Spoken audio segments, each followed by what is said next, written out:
म्हणजे एकूणासाठी सगळं दाखलेलं असतं. हा भाऊचा कार्यक्रम आहे. आपलं सर्वोच्च दैवत एकच आहे. भाऊ हे मनोभाव आपण या भाऊच्या येऊ असतो.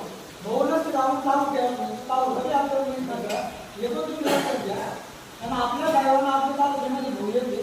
कारण की भाऊची एकच मागणी आहे. भाऊचे सर्व मागणी आहे. ज्या सर्व मागण्या त्याच्यातून एक मागणी तर शेतकऱ्याचा हा सातबारा फळ झाला. मुख्यमंत्री नारायण होता किंवा तीनदा कोमाला किंवा शेतकऱ्याचा सातबारा कोरा करू आपल्या सगळ्याची मागणी एक तशी तू एकदाच कर. तीनदा काही सातबारा कोरा करू नको. हो या मागणीसाठी आपलं बदल घेतलेलं आहे. तरी सर्वांनी मनात जे जे रोज असेल बाबा आपण तुमचे किंवा शिकवायला ते रोज काढून सगळे आपण कसं जोमाने कामाला लागतील. काय काय असतं हे झाडाला तर हे झाडाची एक जर मुळी जर वाढली तर पूर्ण झाड वाढतं. हे बद्दल लक्ष द्या.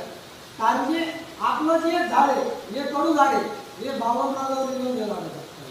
कारण की भाऊ आपल्या दैवत सांगायचं आपण का सुरू शेतकऱ्याचं हा कार्यक्रम शेतकऱ्याविषयी आता आम्हाला बरोबर की बा शेतकरी आपल्याला जे भाऊ आपल्यासाठी संजीवनीचे म्हणजे आपलं हे आपल्या परिणाम आपण भाऊसाठी जो पडता आहे तोपर्यंत खर्च करणार पण काही नाही. शेतकऱ्याला आपण करा जो आपला जो शेतकरी भाऊच्या पेरणीमध्ये असेल भाऊची त्याला आवड आहे.